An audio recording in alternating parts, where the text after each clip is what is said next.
Welcome to our Cybersafe Digest weekly podcast, episode 40. Each week, we will unfold the most recent cyber attacks and will provide you with valuable insights on how to shield your business from these threats, along with practical steps and tips to enhance your cybersecurity.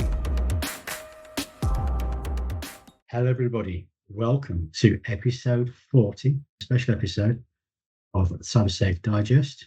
It's actually the end of series 1. And next time it'll be called something else. And we'll talk about that towards the end. I'm Martin Roberts, Managing Director of Newways. I am here with Toby Stevenson, Chief Technology Officer at Newways.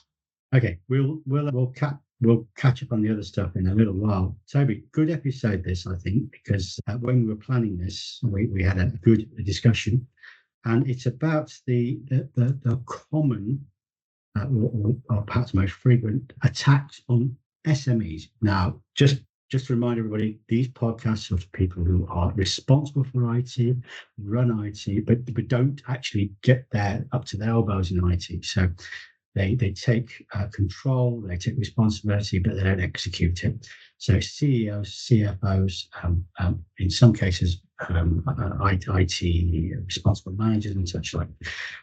So let's talk about, Toby, we're going to do 3 things, and we're not in any particular order.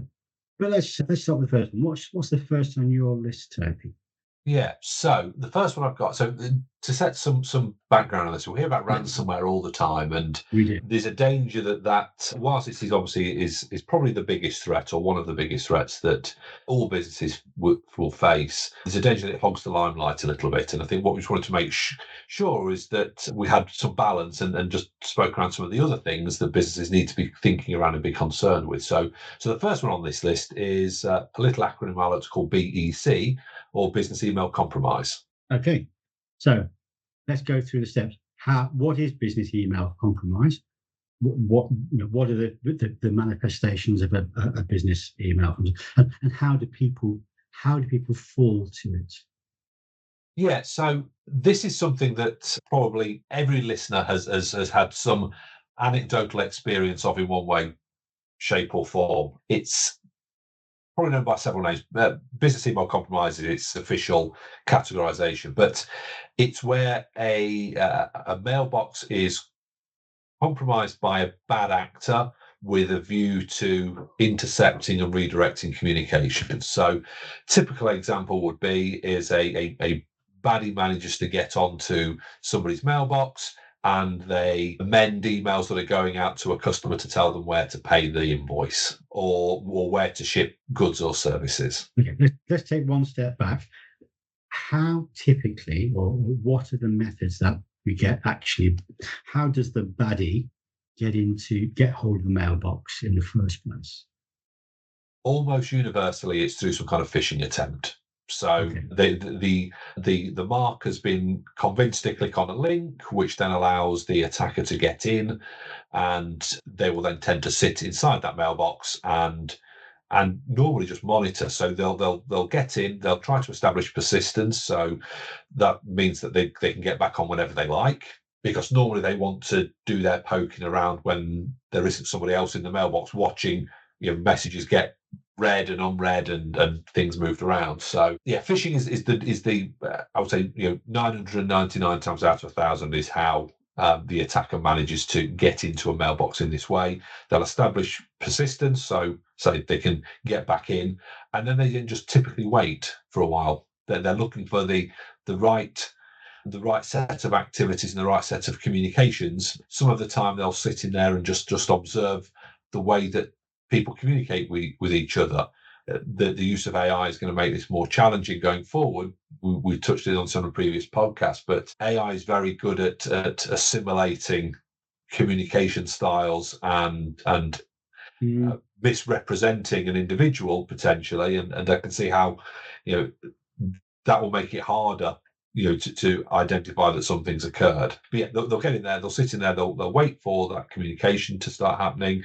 And invariably what we then start to see is the creation of mailbox rules to hide the actual communications. So a message comes in, there'll be a mailbox rule that's been created specifically for that communication pair or that specific topic to hide it out of the way, Yes. then the attacker can then respond to it at their leisure with nefarious information. So the recipient may not even realize they've had a message from the outside agency. The attacker will have moved that message into another folder where, so it doesn't hit the inbox, so the target doesn't see that something's happened, and then they can then respond back at their leisure with words that suit their outcome and their goal, and potentially with the use of AI technologies, make it sound more like the original person. Okay, now we actually witnessed a couple of examples of these and we were called in to help. I'll just explain to the listeners. So this is a real world example. Obviously not going to mention any names, but a company was buying container loads of stuff from China. And so the order would be placed for a container load of, let's say, PPE, for instance. They'd then be told that the container was on the way and that payment was required. And this communication path just seemed to happen. And before the container could land, payment was needed. They were told to pay, they paid it. And then a couple of weeks later, saying, well, hey, where's my container for the stuff? And strangely enough, no container of stuff at all, because it never existed in the first place. And secondly, the payment had been misdirected. And actually, the first thing that the people who were the target of this knew about this is that they were expected, they paid the money as instructed. It was out of the bank. It was actually a week and a half later that they realised, or they said, we can't find the goods, we can't find where they are in transit, and they could actually track the container. They lost track of it, or they never got that detail. And the reality is that it was a scam, very successful, and because the real neat thing about it, if we can say that, is because there was this time lapse between making the payments and expecting the goods, which actually never turned up, they were long gone. I mean, we know that the money can be gone within minutes in this type of thing, but it was long gone and the trail was cold, and that money was just gone. And that's a typical, and did they know about it? Not until we were called in and were able to start looking at the mailboxes and such like, we were able to track at what point the rules were created and where the emails were going. Too late. So how best to avoid it, Toby? I mean, there's no one silver bullet, unfortunately, and it is definitely a defence in depth and a layered approach to this. And there are some non-technical things that can also be done. So some of these scams are worded in a way that, we've changed our bank account, make sure that the accounts team have got a robust procedure that governs how a request of payment details can be changed. Don't just take an email. It has to be in writing. It has to be on letterheaded paper, that kind of thing. But and that's a non-technical process, and that's something that anybody can implement. And that's just about developing it. Use the telephone. Pick up the telephone. Speak to the person who's allegedly made the instruction. The telephone, speaking to people, makes things a lot easier and is actually far more transparent. And I witnessed people phone somebody up who's allegedly sent this letter, and we've gone, what? And we've managed to nip it in the bud there. So use that old bit of technology. Well worth doing. Definitely, yeah. And then other things you can do. Give training to staff so they can see what these things look like. Include phishing simulations to allow them to experience what one looks like when it comes in. The advantages that allows them to make the mistake and there be no harm done, other than maybe some minor blushes. So that's definitely worth doing. And then the other things that we always say around security, have multi-factor authentication on your emails so that it makes it harder for someone to reuse your credentials and get back in afterwards.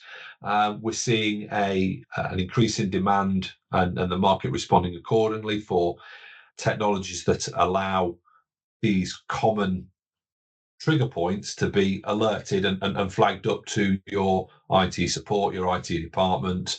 Again, those types of technologies are can be worth the weight in gold. If you've got something that is alerting when suspicious rules are created, or unusual login times or locations, or additional authentication methods are being registered, all really useful things to know about. They don't always mean something bad's happening, but it gives you the opportunity to intervene early, because as you say, Martin, when you start looking at it forensically, it's way too late to really do anything about it. And your IT department, your MSP, the people who support your IT, will have procedures in place, or should have in place, to look out for those rules being created and to validate if they've been created by you. Okay, right then. So we're now going to go on to the next of our three, which is I'll let you introduce it, Toby. Yeah, data theft. Yeah, well, as the name suggests, it's the good old-fashioned stealing of data. Now, some organisations will be primer targets for this than others. If you've got the secret sauce recipe for McDonald's, or you've got the Coca-Cola secret ingredient mixture, that kind of thing, that's all kind of really important IP. Yes. But joking aside, there are important and confidential IP that smaller businesses have. We know that some organizations, as part of their supply chain, they handle and work on sensitive things. That information could be misconstrued by a bad actor. You may only be a small or medium-sized business, but you may lead the market in widget design, and that data, and then not necessarily just the stuff that you're making now, but the stuff you're designing and going to be producing, could have some intrinsic value. You could handle very sensitive data sets. You may not necessarily be huge, but you may have that data that is considered valuable to maybe your competitors or to the general marketplace. And it's also worthwhile stating that even embedded in documents and transactions that you do with your customers and suppliers, there is likely to be information there which you don't own, but you are transiting or you're using, that is also useful to people who are stealing data. Yeah, exactly. And this data has a value, and some organisations, if they get breached, that will be something that the attacker will be looking for. Is there anything tasty here that I can make some money off? They don't necessarily care what it is. It's just, is there some intrinsic value either in the reselling of this or in the not sharing of this information? Yeah, and that actually is worthwhile just to expand on it just a little bit. There is that, there's many ways for criminals to make money out of this data. One is to sell it to potentially competitors. Secondly is to embarrass you into paying a ransom. Thirdly is selling it on the dark web as bulk data. They can profit from that, and sometimes they'll do all of those things. Yeah, I mean, we see that we're seeing a trend now anyway of data theft and ransomware being bedfellows. They go hand in hand. The data is stolen, and then the network is scrambled. One, it helps cover the tracks of what actually was taken, and two, it means that maybe the primary source of the data is no longer accessible. So you're more likely to engage with the criminal to say, "We want that data back, please." So because of it, okay. Because they've encrypted your hard disks, and they exactly, and your servers, and all that data is now gone. You're reliant very much so on returning to backup to get the data, which we've spoken about this on several other episodes. It's why it's really, really important to have strong, robust, disconnected backups, multiple backup points. But for every 10, 100 that they do, there'll be someone that doesn't have those things, and that's kind of like that sweet spot. It may even be that when they breach the environment and they get in, they'll do a quick reconnaissance to establish what backup solution you're running and the likelihood of this particular tactic working. Yeah. So if you've got a good robust thing in place, they might just say, actually, we'll do the next one, see if it's easier. The different things that I'm sure run through their minds, but they just think about where can they make the money. And actually, if you've got a strong backup and they ransomware you, it's an inconvenience factor and the cost of the downtime that you are wrestling against, as opposed to factoring also in the loss of that data. So it's probably less common on its own, but it is part and parcel of a more blended attack. Okay, right. So that's number two. And then finally, number 3, which is one which is often not thought about enough. No, it sounds very Wall Street, doesn't it? It does, but the truth is that actually we have seen this, and we've been asked to come in and sort things out, or to do an analysis to find out what happened and what's been done. And so the title of this little section, Toby, is Insider Threat. Insider Threats, it is Wall Street, isn't it? Yeah. This is disaffected employees who might still be working in an organisation, which is pretty dangerous, or typically it's people who've left. Yes, exactly. Yeah, the more romantic and Hollywood side of this, they are sleeper agents from a rogue nation who have infiltrated your organisation to steal data and influence in other ways. But the reality is that disenfranchised or upset employees can often do things that they think are that they're owed, or that they think I'll stick one in the eye of the company or whatever. I mean, not so much these days, but I've seen people bragging that they've got a USB stick of the data they had at their last company, and Yes. and it's like, well, technically that's kind of an insider threat. That's a data theft situation. It is. Employees that are unhappy, or they're planning on leaving the business, are probably the 2 bigger ones. The rogue nation actor is probably less likely in an SMB environment, not totally out of recognition or out of being a realistic thing, but it's probably people that are leaving the business, have left the business, are unhappy, and there's rafts of examples of where those types of people have caused all kinds of problems. Okay, because I guess there's two things. One is the and it's people may collect data or take data with them when they're in the process of leaving or planning on leaving, because they're going to use that data to set up a rival business. And in itself, it may not feel like a criminal act, but you don't spend all that money building up your database of prospects and customers and transactions simply to give it away. And it's good business practice to make sure that you've got appropriate levels of access to that information, not because you don't necessarily trust people, but because you've got to protect your data, your business. It's a very critical asset. Yeah. So that's just people leaving, as you say, with the USB stick, or having copied out the CRM or whatever. And that's, whilst in itself is not a threat, it's a long-term threat that somebody may start up as a business, and there's other ways of dealing with that. But actually, the problem is, if they've got that information in their possession, they could lose it. And in a roundabout way, you've done everything that you possibly can at the frontier of your defence. But somebody's managed in the back door to take away a whole lot of data. It falls into some criminal's hands, and suddenly you're sitting there saying, well, hang on a sec, how on earth did they get all this? And why am I being threatened with exposing this data to the community, to my business peers? And actually, it's because you didn't protect it internally as well as you did externally.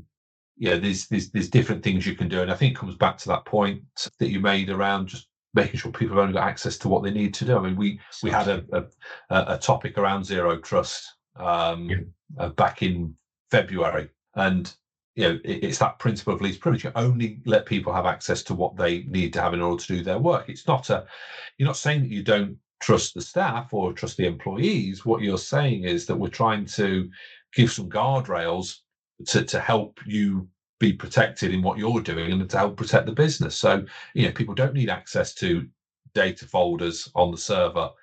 Don't give them access to it. I'm a strong proponent of, if people don't need access to USB drives, don't give them access to them. Just turn them off.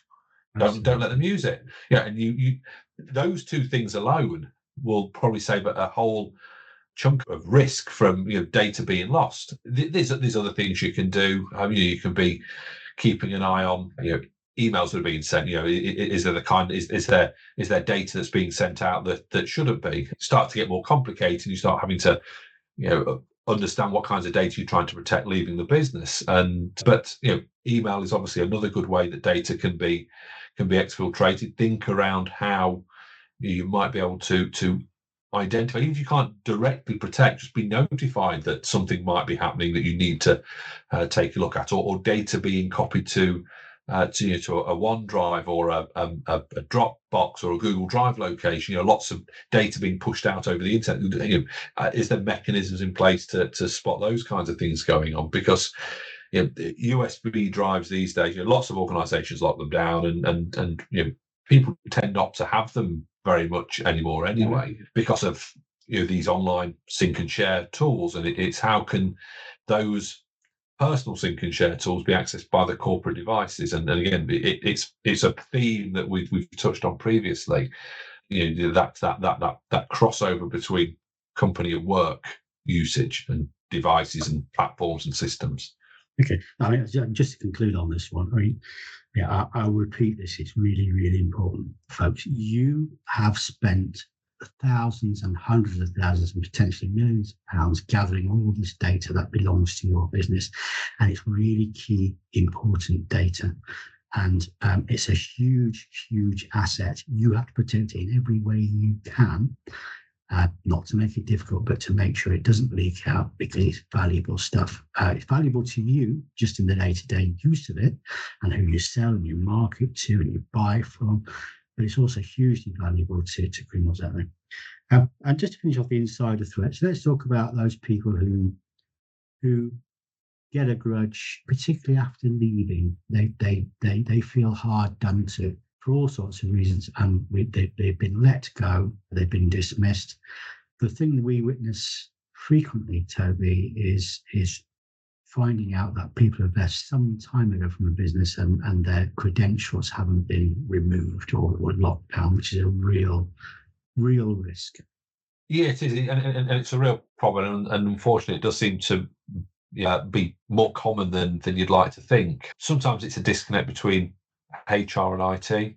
They're not in sync with the needs and the wants. Some organisations have a policy where IT is informed maybe half an hour before someone's being let go, so they can prep the necessary disconnections from the system. But we also see it if we're doing license reviews and access reviews, and there's a list of 20 people on this list. 5 of these don't work here anymore. When did they leave? Last year. And it's like, really? What's going on with all these passwords? It's just like crazy. And it harks back to the point really that folks, this has all crept upon us over the last 30 years. IT was once a necessary, then it was a convenience, but now it's the centre of your business, and that data is the centre of your business, and you have to protect it in every way you can.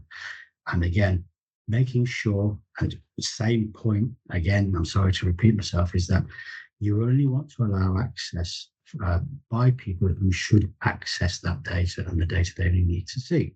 So if somebody is leaving, have a robust process in place, make sure that there's a connect between HR and IT, and actually make sure that you've got a clear procedure, maybe form. And of course, it might not be your own internal IT. You might be working with an MSP. Again, you need to have a process whereby I need to raise a ticket to have this person leave the business.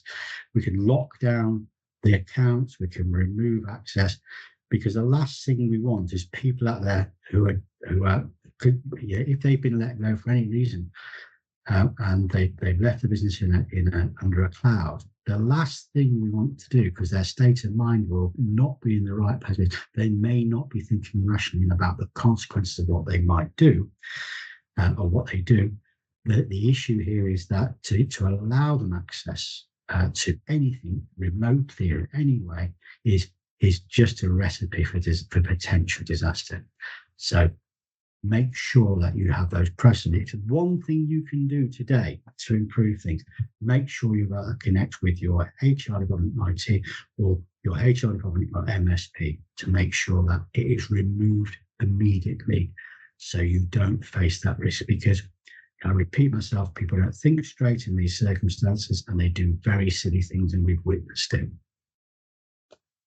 Have I gone on enough about that, do you think? No, I think that's good. I think the one thing I would add is that if you're not quite sure what the state of your user account estate looks like is initiate a review and do that today. You know, if you're not confident that you know, Dave and Sarah and Bob, who left last month, have been revoked from the system, just check with the IT team. Just make sure that that's happened. Do a review, because there is a chance that if there are several accounts, even one account that has been missed off and is still active, then that is a risk that you don't really want to be sitting in your lap. So I would definitely do that user account review if you can't be 100% confident that you've got a strong process for dealing with leavers. And the great thing is that it's something you can do today and it doesn't cost anything. Brilliant. Okay, really useful, Toby. I think we've explained that in terms that can be taken forward and things to do. I am been really delighted with episode 40. The previous 40 episodes, we've built up a huge library of things to know in the cyber security area. Our next season, which remarkably after season 1 we're going to call it season 2, is we're changing slightly, or we're changing in a big way, and we are changing from Cybersafe to ThreatSafe. And that allows us, as we've discussed, Toby, to talk about the wider threats to a business, because it's not just all about cyber. There's lots of things we can talk about. And a couple of examples is just physical security around the business, and also the use of particular business systems, old business systems, and the risks that they can face, that a business can face, so the threats that business can face across the board. So we're going to expand our remit to talk about threats to businesses in the future. We're very excited about this because it allows us to stray off the cyber security plane and into some other areas which we know will benefit businesses' understanding. Okay, so Toby, thank you very much for another informative episode. Welcome. And everyone, we look forward to seeing you next time with our new podcast series to season 2, ThreatSafe. Look forward to it. Goodbye. Thank you, everyone. We've reached the end of episode 40 of our Cybersafe Digest weekly podcast. Thank you very much for listening, and to make sure you don't miss out on our future episodes, hit that subscribe button on Spotify, Apple or Google Podcasts. For more cybersecurity wisdom and resources, head over to our website at cybersafe.co.uk. See you next Thursday.